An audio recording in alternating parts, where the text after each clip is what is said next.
대통령실 분위기를 살펴보겠습니다. 대통령실은 지금까지 공식적인 입장, 오늘 새벽 비상계엄령 해제 이후에 입장이 나오지는 않고 있습니다. 윤석열 대통령 입장이 나오지 않는다는 겁니다. 네, 오늘 오전 정진석 비서실장을 포함한 고위 참모진이 일괄 사의를 표명한 뒤 추가 소식은 들려오지 않고 있는데요. 취재기자 연결해 자세히 알아보겠습니다. 강민경 기자.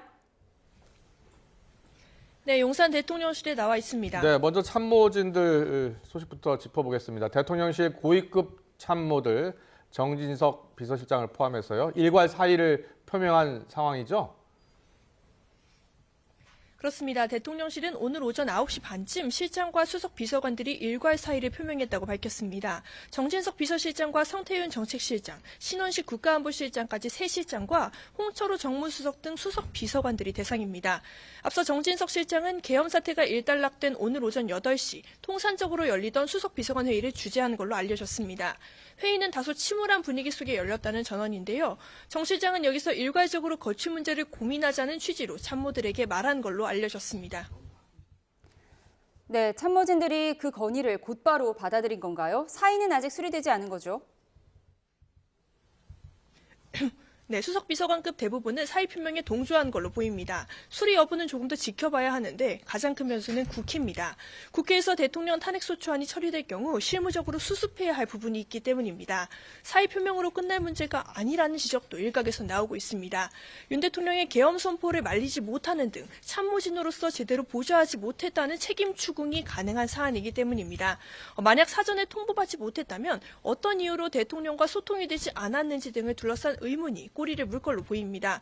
일단 사표가 수리되지 않은 만큼 대통령실 고위급 참모진들은 현재까지는 어수선한 정국을 수습하기 위해 정부 내각과 함께 움직이는 걸로 보입니다. 대통령실에서는 참모진들의 사의 표명 이후에 새로 나온 소식은 없는 겁니까? 네, 아직은 없습니다. 사의를 표명한 고위급 참모진들은 모두 취재진의 연락을 받지 않고 있습니다. 이 상황이 상황인 만큼 언론 대응을 할 여유가 없다고 짐작되는 부분인데요. 이 같은 분위기를 반영하듯 제가 있는 이곳 대통령실의 분위기 역시 침울하고 삼엄합니다. 네, 대통령실의 현재 분위기도 전해주시죠. 경계가 더 삼엄해졌다는 이야기도 들리는데요.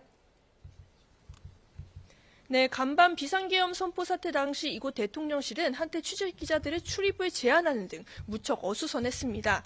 현재 그 상황은 정리가 됐지만 용산 주변 경계 자체는 여전히 삼엄합니다.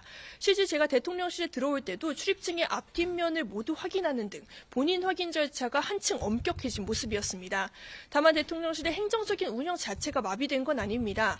구내식당이나 매점 같은 부대 시설을 운영하고 행정관들도 정상적으로 출근해서 근무하고 있는 등 평소와 다르지는 않은 모습인데요. 물론 전반적인 분위기는 침울한 속에 말을 아끼는 기류긴 합니다. 복도에서 만나는 복수의 직원들은 지금으로선 할 말이 없다는 말을 반복하며 전반적으로 취재진과의 접촉을 피했습니다. 야권에서는 윤석열 대통령의 하야를 공식적으로 촉구하는 상황이고요. 또 탄핵 소추안도 국회에 제출이 됐습니다. 대통령실이나 윤 대통령의 입장이 나와야 될 것 같은데 아직 반응이 없는 거죠? 네, 아직까지 마땅한 움직임은 없습니다. 이 하야나 탄핵이라는 사안이 무척 중대한 만큼 대통령실의 말단 직원들도 하나같이 말을 아끼는 분위기입니다. 다만 현재 상황상 추측을 좀 해보면 대통령실이 추가 입장을 낸다고 해도 기자들에게 미리 예고하기보다는 즉각 대응, 즉 상황이 되는 대로 대처해 나가는 식이 될 가능성이 큽니다. 윤석열 대통령의 추가 움직임 동향도 아직은 없습니다. 앞서 윤 대통령은 계엄 선포와 해제 담화 모두 기자단 없는 브리핑룸에서 사전 예고 공지 없이 갑자기 선언을 했는데요. 그만큼 윤 대통령이 추가 입장을 낼지 여부 등은 저희도 역시 실시간으로 지켜보면서 대응을 해야 될 걸로 보입니다. 네, 그럼 윤 대통령은 현재 용산 대통령실에 있는 건가요? 오늘 공개 일정은 다 미뤘다고 들었는데요. 네, 윤석열 대통령의 거취는 공식적으로 파악되지 않고 있습니다. 참모들도 윤 대통령의 소재에 대해서 아무런 언급을 하지 않고 있고요. 추측해보자면 윤 대통령이 새벽 4시 반에 계엄령 해제 담화를 발표한 뒤에 한남동 관저로 이동했을 가능성이 일단 제기가 되고 있고요. 혹은 대통령실에 그대로 남아있거나 보안이 더 잘 되는 제3의 장소로 이동했을 거란 추측까지 쏟아지는 상황입니다. 일단 윤 대통령은 오늘 잡아뒀던 마약류 대응 상황 점검 회의 등 공개 일정은 모두 중단한 상태입니다. 네, 마지막으로 시청자들이 굉장히 궁금해하는 사안 중 하나입니다. 윤석열 대통령이 비상계엄 선포하기 전에요, 공식적인 절차인 국무회의를 열었는지 여부였는데요. 절차적인 정당성 문제와 직결될 수 있는 사안이었고요. 일단은 국무회의는 소집된 것으로 전해지고 있고 누가 참석했는지도 파악이 됐습니까? 네, 일단 윤석열 대통령은 어젯밤에 비상계엄을 선포하기 전에 용산 대통령실에서 국무회의를 소집한 걸로 확인은 됐습니다.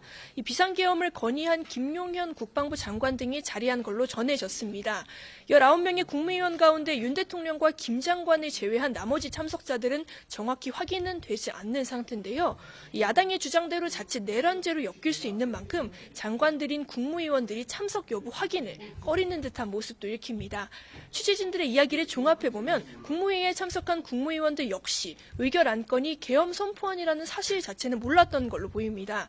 윤 대통령이 이 내용을 밝힌 직후 국무위원들이 상당수는 반대했다는 이야기도 들리는데요. 다만 국무회의는 심의를 거쳐야 하는 대상일 뿐 찬반 투표가 이루어지는 곳은 아니라서 윤 대통령이 확고한 의지로 계엄 선포안을 밀어붙였을 거란 추측이 나오는 상태입니다. 지금까지 용산 대통령실에서 YTN 강민경입니다.